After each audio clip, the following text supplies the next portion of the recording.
Hello. Hello, is this Danny? Yes, I am. How are you doing? I'm doing good. Can you hear me good?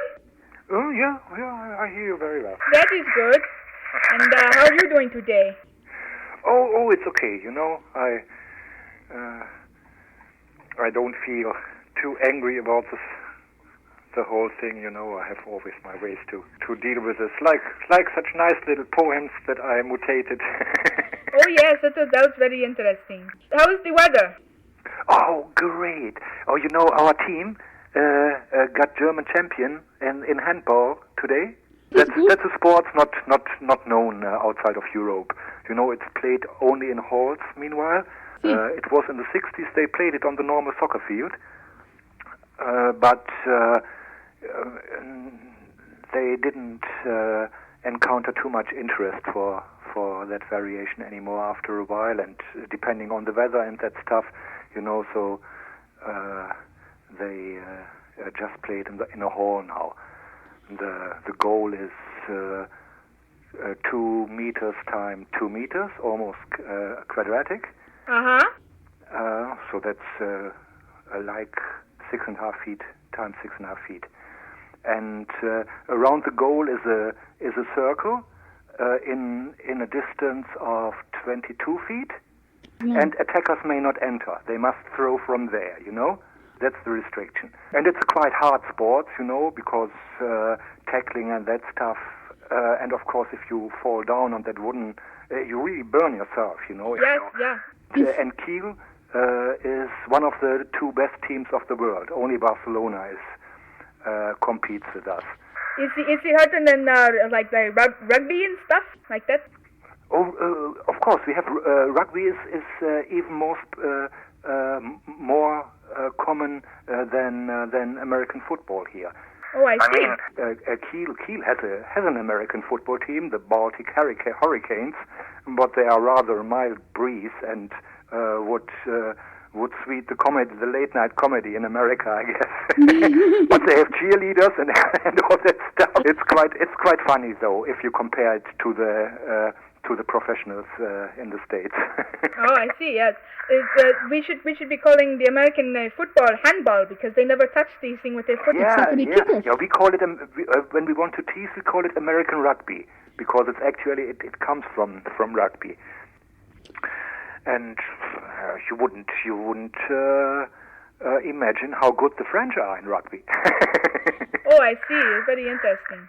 The British teams, of course, they play with 4 teams: Wales, Scotland, Ireland, and England. They, like in soccer, they may have separate teams because it's the motherland of rugby and football. So they could have a stronger team if they would go as Great Britain, And during the past decades, usually one British team was the best, and Italy and France heavily competing. Have you ever traveled to other countries? Yes, of course. Yes, like what kind of countries? Yeah, mainly Europe. I made a little. From Spain once, I took the ferry shortly to Africa, but North Morocco. This is almost like Europe, It's. Have you ever been to Russia? No, close to. Oh, close to Russia. Yeah. Like where? Around the Baltic Sea, This is actually it was part of the Soviet Union, but not part of Russia, Lithuania. My mom made once a tour entirely around the Baltic Sea, and she said that was really interesting. She was in Russia too, in all 3 Baltic states, in 3 of the 4 Scandinavian states, and of course Germany and Poland. And she said it was so interesting. They have a kind of marathon, like cross running. Do you know that? No, running. I never heard of that. No. Oh, we call it simply cross. This means you run in the woods and not on plain rails. And This is we have it. It's kind of common sports, where good sportsmen and some just that they come through.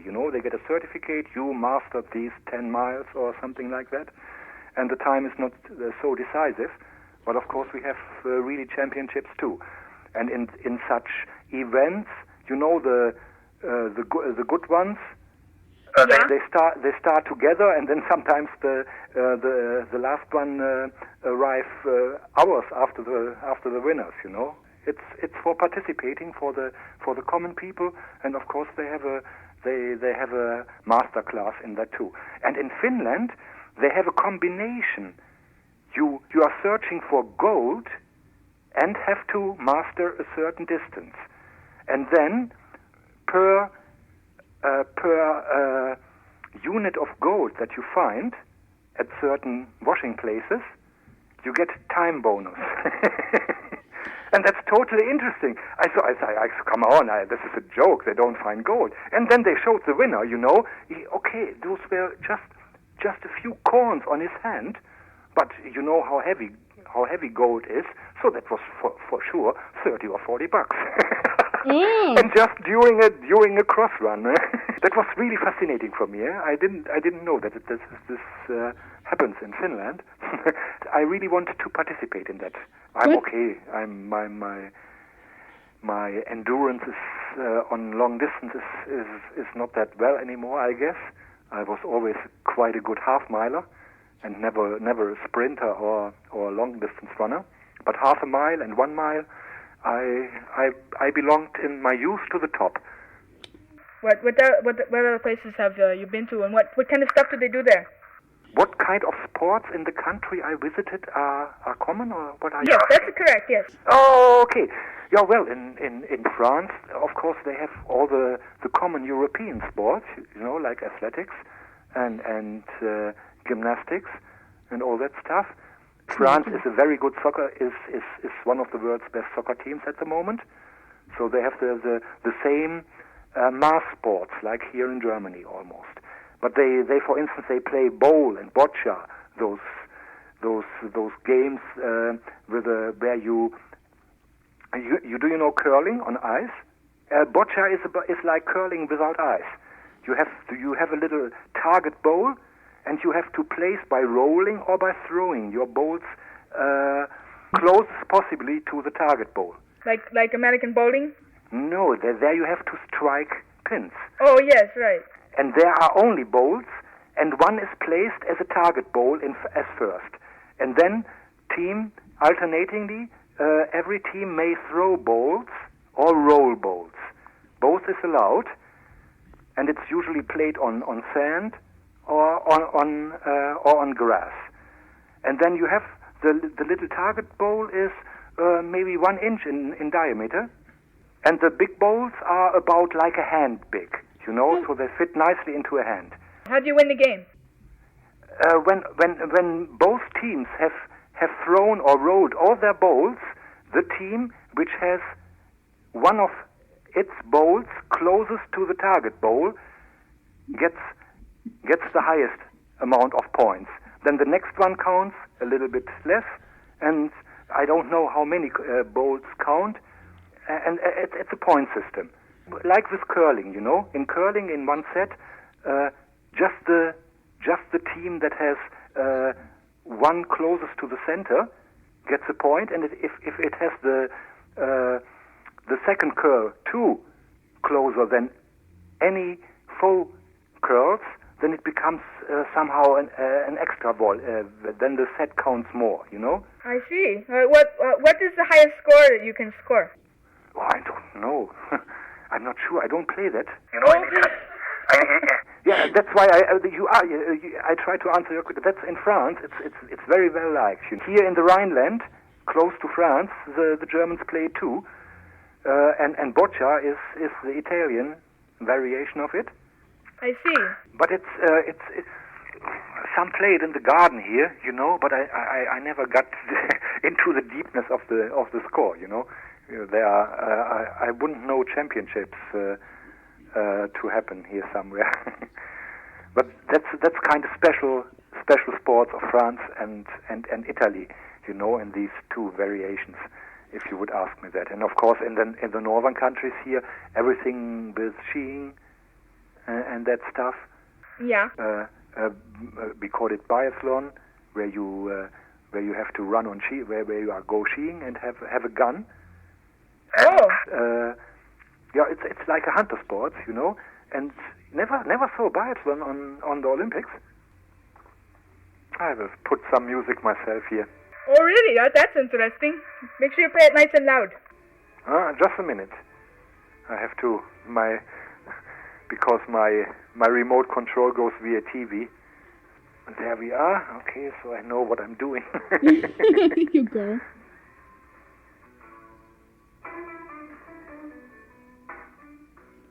So you were asking if I like blues? Yeah, that sounds good. Who's playing? Joe Satriani. Oh. This is what I recorded for you. Oh, really? Turn it up really loud so I can hear. I can't. It's midnight here. Oh. Okay. I don't want to get you into trouble with the neighbors. I can go closer to the boxes. That's all. Oh, I see. Well, that's good. I can hear it a little bit.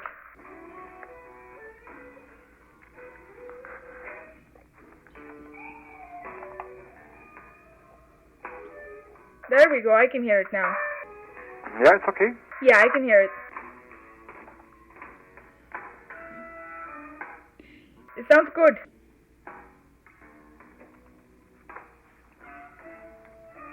What album is that, anyway? The album is called Joe Satriani 2. Oh. I've recorded it completely for you in normal CD format and in MP3 too. For me? Yeah, that's one of the CDs. Oh, really? Yeah? I have Joe Satriani and Eric Johnson and Steve Vai album. Oh, I see. I think I know that too. It's live, I think. Yeah. It's a live album. Now this one is a red one, and he's with a red colored sky, and he's simply sitting there, totally dressed in black, and with a hat on. Oh, I see.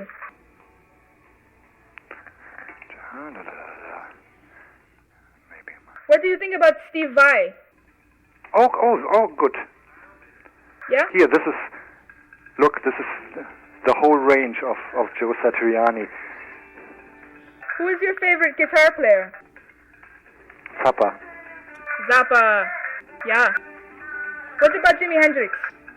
Oh, comes close. Oh, okay. Do you hear that? Even skiffle. Yes, I even hear that, yes. Yes, what about Eric Clapton? Yeah, of course. We have about the same top rankings. Just this Zappa thing is, I guess, this is quite personal. But of course, about Eric Clapton and Jimi Hendrix, there's no doubt that they belong to the tops. I love Zappa. Yeah, he's something own, you know. Okay, Jimi Hendrix too. While Eric Clapton is for me somehow the most complete guitar player, you know. He knows all tricks, and the standard he can make from standard riffs a composition, and it's the last concert of Cream, you know. This is a movie that was really fascinating for me, how he explained and showed some things in the interviews, you know. Yeah.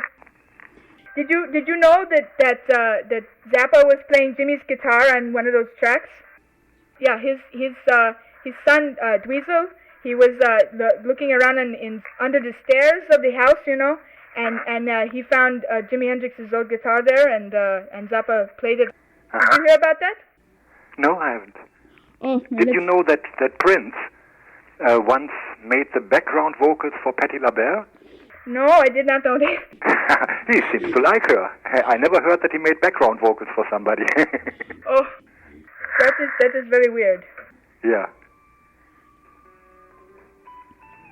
Okay, I will put you down for a moment here to my box so I can smoke my pipe. Okay, that sounds good. Yeah, okay. Okay.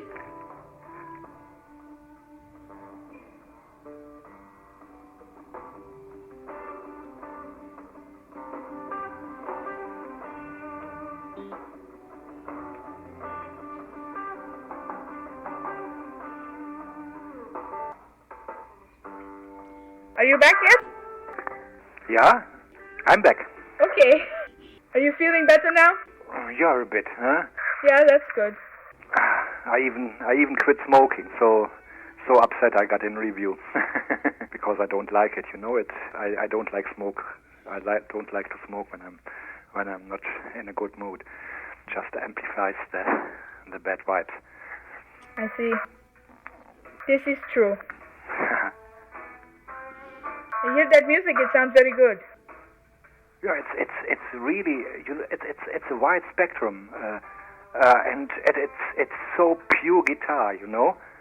And he really doesn't brag around like John McLaughlin, for instance. He simply plays skilled and with a lot of feeling. That's much more important for me than making the highest amount of tones in 1 second. Yes, I know. It's you know, most people who don't know him, when I bring this CD to a party, you know, this is unbelievable that I never heard of him. Yes. What kind of parties do you go to anyway? Oh, usually just birthday parties, you know. Oh, I'm not the party guy. You dyed your hair purple and copper one time, right? Yeah, different color. right. And I even went once in a skirt. You know, in such wrap skirt, you know, a long one which is tied 3 times around your body, you know. That was fancy. I was such a hit on that party because it was a bet, you know, that I wouldn't dare. I said, why not? I bet. You know, I wouldn't go in female lingerie, you know. Such parties, such slightly exhibitionist parties happen here too. But somehow it's not very funny for me, you know, to see beardful guys in Wonder Bra. No, really. You know, this is kind of an art form here. Transvestite shows in Hamburg and Berlin. They have it periodically. You know, it's really partly a neat show. You know, but I don't know. It's just not really close to my core taste. I don't mind, but you know, when they want to show me pictures of such parties, I say, oh no, it's okay. Just show me that one guy that I would be interested in how he looks. But okay. Have you got any questions for me? Oh, just about your plans as twin. You know, anything you have planned, especially for this year after your birthday? Probably I'd like to finish up all my projects, you know. I'm in the studio right now. I'm working on the Cosmiks album. Punk Death, it's called. Ah, I see. It's a terrible name. Sure. It's a wonderful music, though. I don't think the name is terrible. No. It's just a bit weird. Yes, there's 2 words. Punk, death. Huh? Yeah. that's a kind of harmonic combination. Yes, it's got a lot of guitar in it. Very good. Huh? Mhm. Yeah, I like those like interlude, the interlude style on. Was it on Rainy Days? I'm not sure now. That was one that had really such a hovering, slow vibration. That was really liked well when I showed that to somebody. Yes, that's, I think, one of these songs. I think the first track off Rain Days was featured on a radio show, The Hour of Slack. Yeah. Yeah, in Ohio, you know, Cleveland. Yeah.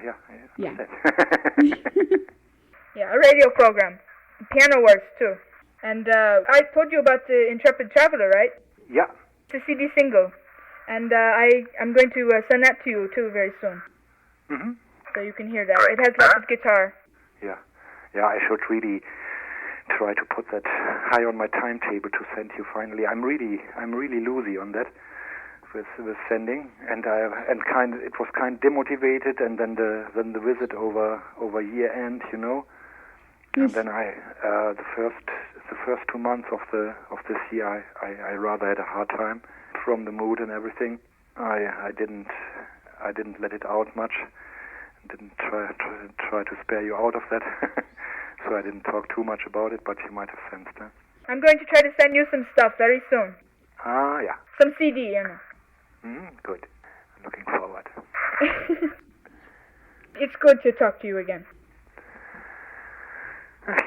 Yeah, we haven't. Yes. For almost a year, huh?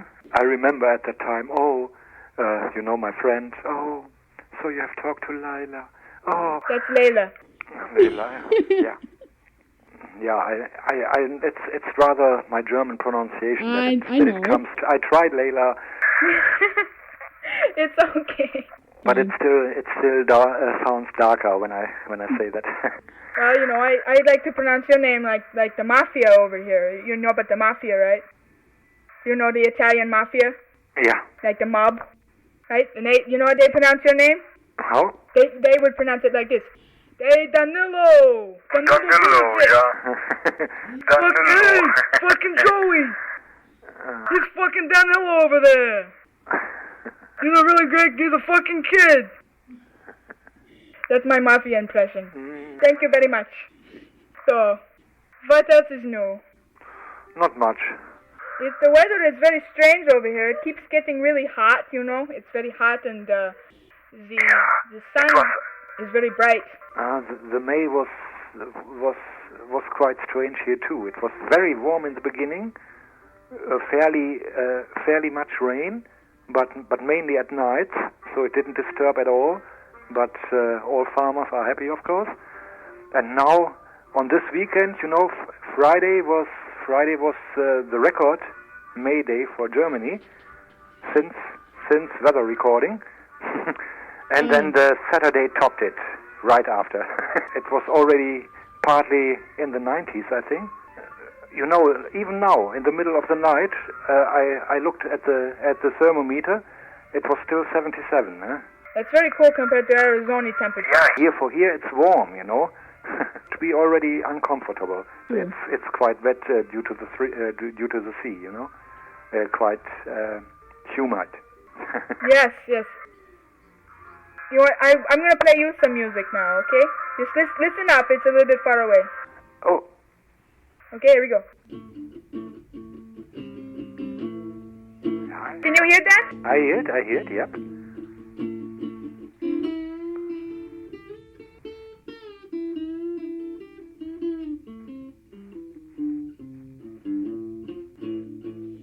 Yeah, as I was going to say, the weather has been very strange over here. We've been getting hot weather and then a gust of cold air, and it was hailing in Flagstaff, Arizona today. I heard about some storms.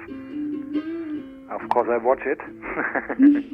How many satellite channels can you get? I have cable, you know, and they provide about 10 satellite TVs, you know, with like CNN, NBC, and that stuff. But it's not much. If I would have a dish, I could get, I guess, 100 or 200. I see. What kind of stuff do you like to watch most of the time, or? Usually scientific stuff and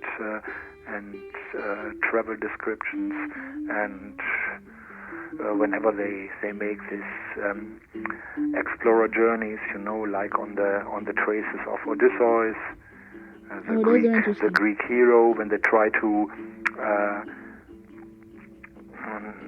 take simply the book of Odysseus, you know, as a sailor's instruction, how to come from Greece to Africa, because that was not common at that time. All the Greek people, the Romans, even the Egyptians, they traveled, they sailed around along the coast.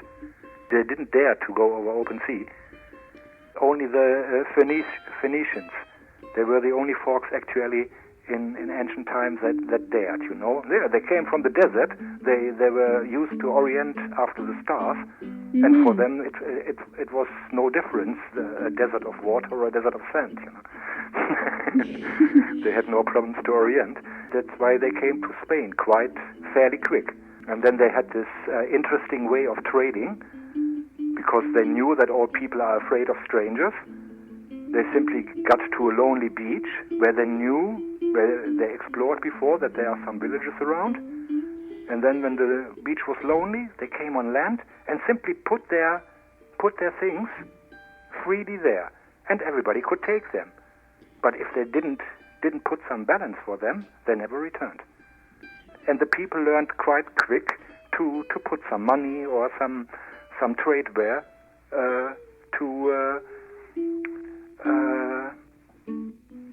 to balance them, so that they would return, that they would come back with new things, you know. How they got their trade running in the Mediterranean region. Oh yes, I love history. It's very interesting. Yeah, I'm totally fascinated by history too. Yes. I caught the interesting show the other day. I think it was on PBS, and it was a show talking about Ankara, which is a place in Madagascar, I think. Yeah, I see. They were talking about the crowned lemurs. The lemurs, yeah, that's what you gave me the picture of, yeah. Yeah. That's quite interesting. The ape, or it's partly they are not even apes, and rather bears. But it's interesting because they have, due to the separation, it's kind of an Australia effect, you know. Australia has its own fauna due to the long separation from all continents, and a same effect in small is also effective on Madagascar. First of all, they have 5 fingers. That's very interesting, I thought. Yeah. Did you hear about the Zodiac Island, which is now really not even close to the size of Madagascar, where those big black bears live? Zodiac Island, never heard? No, I don't think I ever heard of that, no. Oh, it's the black bear from Zodiac is even called the Zodiac bear because he gets almost as big as a polar bear. You know, a grizzly is a dwarf against him. And or Komodo, where the dragons live. Oh yes, I know about Komodo. Yes. On that island is a similar effect, you know, and they think that on Komodo there were living dwarf elephants at a time. In such separated ecospheres, the mammals tend to get smaller, and the reptiles tend to get bigger. Probably the dragons, after a while, had eaten up the elephants. Still not proven. You know, they try to find traces of dwarf races of elephants in Africa.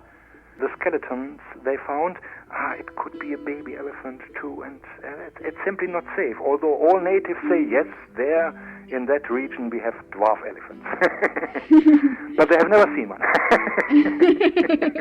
Yeah, there are still unexplored regions. You know, some people can't imagine how big Africa is. I think that's very much proof of Darwin's theory right there, you know. Yeah, kind of nice extra rule that they discovered later, you know. It's still not safe, but it could be, you know. They explained it quite nicely, and I tend to believe that such effects could happen. Such effects could show.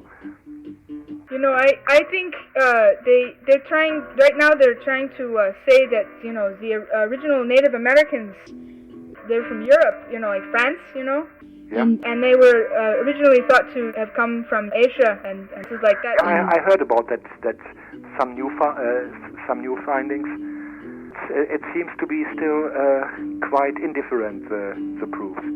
I think they have a lot more to prove, you know. Yeah, I think so too. It's somehow of course I suspect a bit the white man history that is supposed to be installed there. Yes, And so I'm a bit doubtful That because the old story is quite nicely complete somehow, you know. It explains a lot, and even those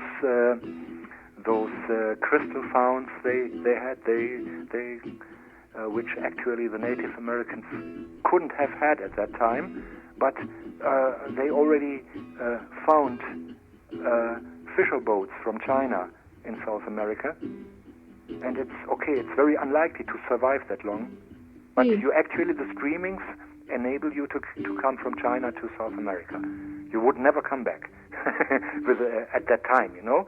But accidentally, some people could, and if it was a trading boat with a normal equipment, they could really have. They found crystal skulls from jade, and this is a crystal polishing technique that was not existent as far they know in South America at the time. But in China, it was already common. Some people say that that perhaps the ancient people were trading with the extraterrestrials, you know, like aliens, because their cave drawings, they were space-oriented, and it was supposed to be ancient stuff. I have a quite own theory, which traces are found too for that. That there was since ancient times a sailor folk, a sailor tribe, who tried to sail after the sun permanently. Of course, they came to continents then, and it took them generations to cross the continent. But then, by mouth-to-mouth telling of old legends, they knew what their tribe was for, and so they went on.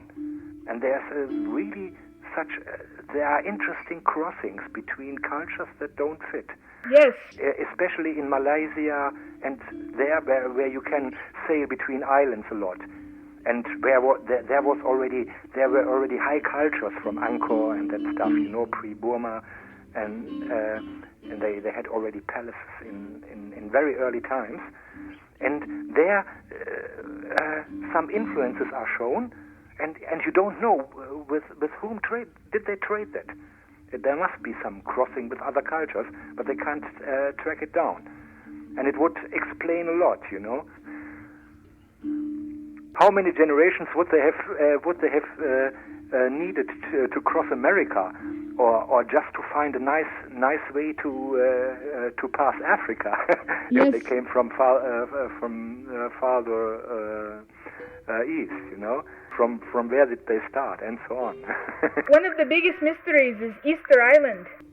Yeah, this is kind of sailor test, because without those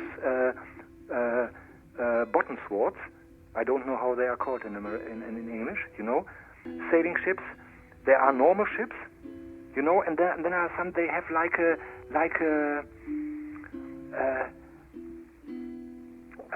shark, you know, the top of a shark, just down.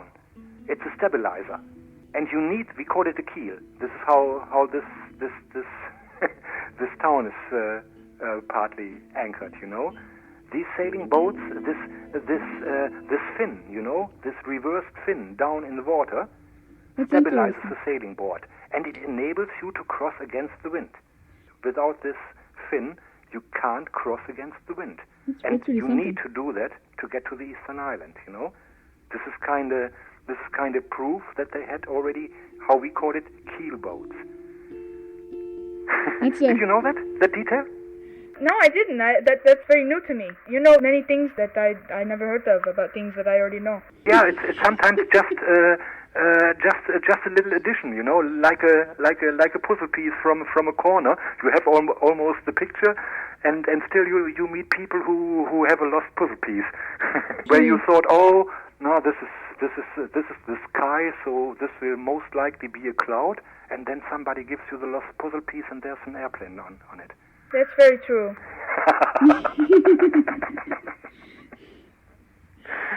I have sometimes a colorful language, right? Yes, indeed. Yes. And that's another thing. I'm very interested in. Yeah, you sound really thirsty sometimes when we exchange about such things. I like to learn about other languages, you know. Yeah, it's. I remember my time, and when I got 20, I noticed how little the history teacher have taught me actually, and it took me 5 years to catch up with that. I was already on the engineers school where we didn't have history at all. Yes. When I was still catching up with a lost history that some history teacher simply forgot because it was too difficult for him, or simply because I changed schools and it was different plans. And I totally agree with that post you made at Icon Rate, about college and, how the different things that you go through college is... Yeah. I found that on the web, Yeah, I know. There was no source given, so I couldn't give credit. It's in one of my humor archives. Oh, I know. But it was so great. Oh, yes. And I remember because I sent it to the teeny daughter of an American friend, and I said, please look at this first. If you think this is too daring, then tell me. You don't have to give it to her. But I think it's really funny, and it is actually not an amoralic at all. The humor is so pointing at its back at itself somehow that it's exactly the language that a teenie will understand well, and it's funny enough. Oh yes, and it's very truthful. And of course, she said, "No, it's okay. I will give it to my daughter," and and she liked it. She said, "Oh, he's a hippie. I see." Oh. And then on the messenger, "Oh, is that your hippie friend again? Oh, this long hair, he's so neat." I'm not neat. Oh, and he smokes. Oh, wow. I was so embarrassed, I'm on the webcam and just having my water pipe. I didn't know that she would be watched. I don't really talk like this. You want to hear my real voice? Why not? Okay, all right, hang on. Hello, I'm talking my real voice now. Oh, come on, this sounds almost normal. How dare you tell me I'm normal? Else you sound almost like a Russian. I am not a normal person. When you talk normal, you have that your southerner color comes over to a German like slightly Russian. I am not a normal German. I mean a Russian. I'm no normal German. That's apparent. You're a non-communist. I'm a non-communist. I have my sympathies for communist ideas, but that's all. Because it was spoiled so often. Somehow it seems hard to realize. Socialism. Yeah, what's the difference between social democratic and socialism? This is it's getting blurry too. Socialism has more governmental companies.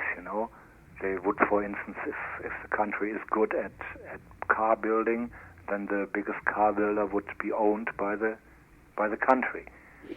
Yes. This idea is actually, why should sensible industries that are dangerous, or like pharmacy, or like producing electricity, this should be really covered under a society council.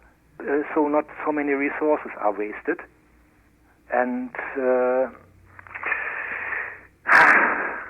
I don't think that in this society, everybody needs electricity. I don't think it should be provided by private people, and so on, Yeah, I'm not a capitalist either. Yeah, this. There were bad examples where such companies, because they don't have to fear any competition, so they're getting lazy. That's the big danger if they are powered by the government.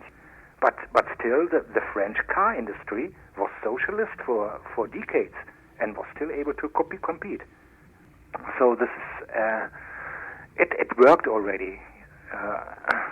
But I wouldn't tend to recommending it or something like that. Sometimes I'm just bugged how industry works. There's competition in some places where it's not needed. for instance, we all together could have space exploration. It's senseless that every country has its own space exploration program. What would have the Russians and the Americans together achieved? The Hubble Space Telescope, This is a little space bug. It's almost ridiculous, and that it's the only thing that was built in that direction. It should be 10 times the big already one there. If America would be serious with space exploration, they could have 10% of their industry in orbit, America, if they would have started in the late 70s. You bet. And then at that time it was cheap. They had all the rockets permanently running anyway. They would have built a space station in, let's say, in 10 years, and after 25 years the space station would have paid back. You can produce materials in zero gravity. You can only dream of them on the Earth. You won't get them. But in zero gravity, That's it's very normal. true. You simply take liquid metal, like molten copper, and simply put it in zero gravity, and it makes a perfect bowl. You just have to polish a bit. But try that on Earth against the gravitation. You have to. It's very difficult to make perfect bowls.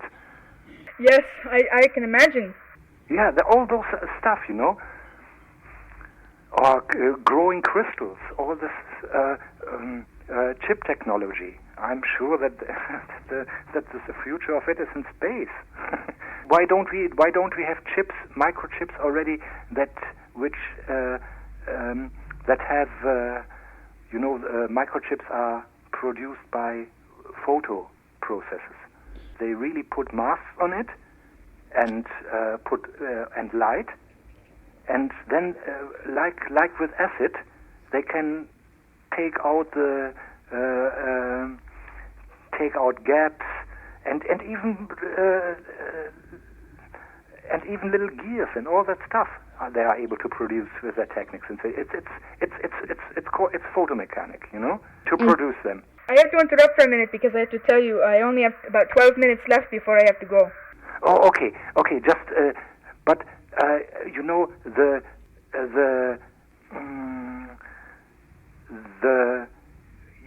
they have certain dimensions. You can't make for a wire.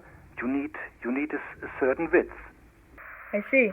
And this width, because it's made by light, is depending on the wavelengths of light. Meanwhile, they reach the limits of the wavelengths of light, and they should make these photographic processes with X-ray because it has shorter waves. Then they could make even finer lines on those chips, Yes. And since 15 years, a German university tries to get somebody who gets a soft X-ray source. They want to make a little cyclotron, these big tunnels under the Earth where they accelerate particles. And because they are pressed on this circle, they emit radiation. This is a physical law. When you if charged particles are pressed on a circle, they emit by the. Yes, they crash the particles together. Yeah, that too. But just to put them on this carousel lets them emit rays because they would like to go straight ahead, and because they are pressed by magnets on that circle. That is a kind of centrifuge, like you feel pressed outside in a carousel. The particles feel pressed outside too, but they don't feel pressure. They simply emit rays when they experience that. And this is called the cyclotron ray. The end result is? Yet now the result. Theoretically, you could make a radiation source by putting particles in a circle course. And the aim is to get it to a diameter of 6 feet. Then it would fit into a room. Because you can't, just for ship production, you can't buy a cyclotron with tunnels under the Earth. What do you use that for? Oh, this is in the beginning. No, it was result. just a side. It was just a sideline. But meanwhile, they use it partly because it's a very defined ray. It's I very see. soft. Even on the hardest X-ray can be dosed very, very exactly. That's the thing. I mean, they do such processes, if by simply taking some dirty radiation stuff, and then they filter it down to something tolerable. And with that, they simply would have to accelerate it higher until it's exactly the strength they need. This is there you have the full regulation, the full control. And the German university came to the idea: we will build a cyclotron with just six feet in diameter for such photographic processes, so that we get a very, very controlled X-ray. And go figure, they found a company who wanted to do that, and they didn't supersede the difficulties in 10 years. They are still waiting for that. Could you use it for a weapon? Oh, no. No? Yeah, maybe, eventually, in a few decades too. Effectively, you could take a cyclotron too. That would be bad. Yeah, lasers are much more dangerous and better developed. Oh. The Americans have some on rails, some lasers they can shoot down an airplane. They don't brag with it and keep it quite secret, but I know that there were tests done successfully. And I bet that Bush gets his hands on that. Yeah, of course he's that's. The military will always have some Bad for everybody. Some toys that they claim to be most important for national security. No, just America. Oh, big bragging! We are against landmines. We will destroy our old stocks of landmines. And what is? Meanwhile, they have developed new ones, and they already get in combat in the Iraq. They are, by the Ottawa Convention, they are defined as anti-person mines. That's why they should be forbidden. I was already wondering how. What? This is America? Landmine banning? And then I investigated a bit further and learned about the new ones. They are just rooming out their stockage for the new development. Brag! We are the pioneers of landmine destroying. Yeah. Landmine destroying my butt. Okay, here you would have birthday already, by the way. All the best wishes and a big, big hug. Oh, thank you. That right back at you. Thank you. Are you ready to sing with me yet? Okay. There you go. The cow goes moo. The dog goes woof. The cat goes meow. The cat goes oink. The pig goes oink. The lion goes and that's the way it goes. There we go. Thank you very much. It's been lovely talking to you. Yeah. Do you know this old one? This old one from the sea is now for you. Yes. Unsere beider Schatten sah wie einer aus, und die Leute machten sich nen Spaß daraus. Und alle Menschen werden sehen, wie wir an der Laterne stehen, wie einst Lili Marleen. All right. There we go. That's an old war song. It was forbidden in several countries. Oh my.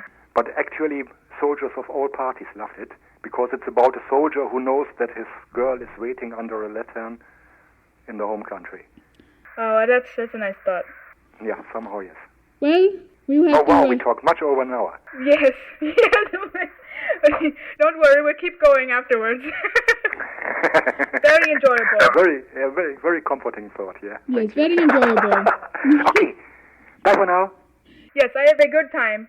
You too, later. Okay. Enjoy your birthday. Thank Celebrate nice. Let them spoil you. you. Yeah. And don't tease everybody too much as you used to do. Yes. Please. Yes. Danilo. Yes, no? Okay, goodbye. Goodbye. Yes, auf Wiedersehen. Es wird schon gleich dumper, es wird gleich über 8 und kommt der dumper, na dann gute Nacht.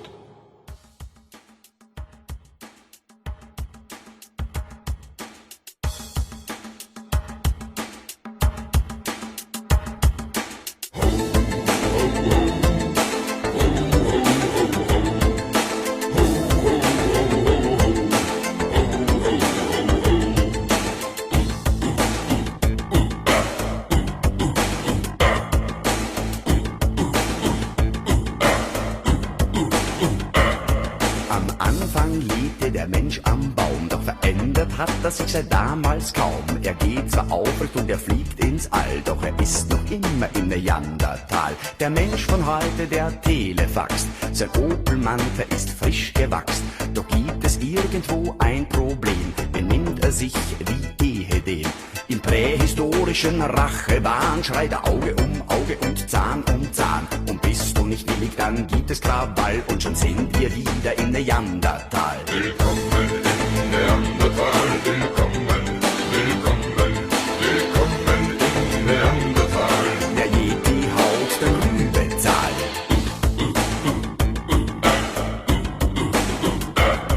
Seit Menschengedenken wird aufgebaut, damit der Mann nachher wieder niederhaut. Aus Blut und Schutt und nach jedem Krieg die Wirtschaft wie Phönix aus der Asche stieg. Humanismus und menschliche Ethik bringen keine Kohle, darum haben wir's auch nicht nötig. Sokrates, Plato, Hegel und Kant waren an der Börse nie genannt. Voll Bedauern sieht der Homo sapiens das Schicksal der Kurden Arabiens. Im TV ganz genau, doch keiner mischt sich ein. Ich fürchte, da dürft kein Erdöl sein. Willkommen in Neandertal, willkommen, willkommen, willkommen in Neandertal. Der Yeti haut den Rübezahl.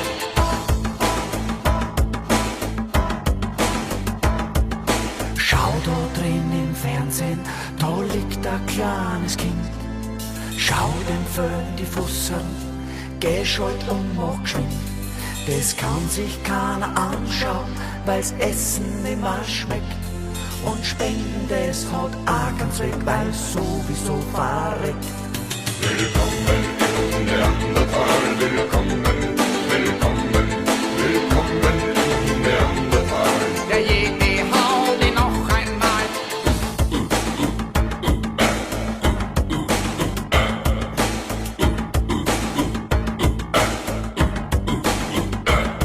Das zweite Jahrtausend geht zu Ende, die Mauern sind gefallen und wir haben unsere Wende. Europa ist frei, Europa wird neu, bis auf eine kleine Balkanreiberei. Auch Zucht und Ordnung kehren wieder ein, in Deutschland brennt ein Ausländerheim. Trotz Mikrochip und Megabyte, wir sind wieder in der guten alten Zeit. Willkommen in Neandertal, willkommen, willkommen, willkommen in Neandertal.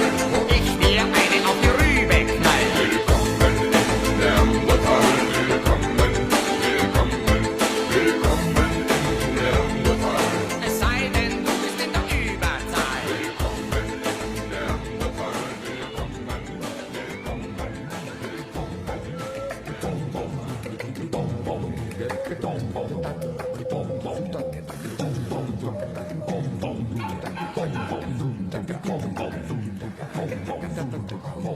Die UFOs kommen. Die UFOs kommen.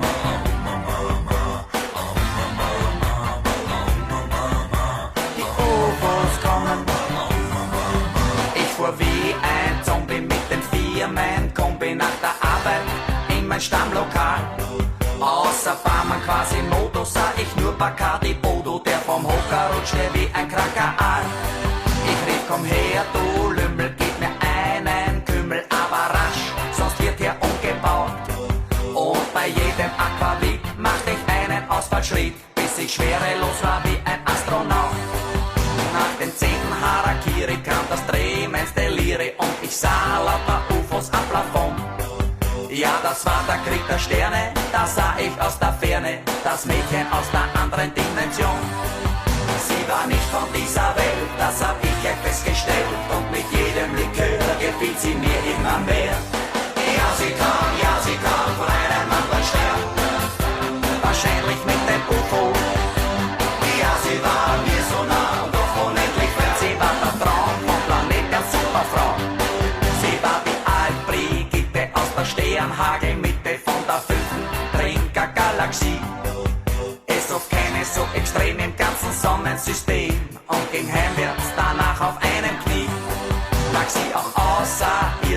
besoffen unterm Biertisch und sagte nur Rhabarber, Rütz und Lall. Weit entfernt von Zeit und Raum, war sie doch für mich der Traum. Ich schoss glücklich einen Korken in der Saal. Es wirken die Promille wie eine rosa Brille. Bei Flasche Nummer 10 fand ich sie noch einmal so schön. Ja, sie kam von einem anderen Stern. Wahrscheinlich mit dem UFO. Ja, sie war mir so nah, doch unendlich fern. Sie war der Traum vom Planet der Superfrau. Die UFOs kommen.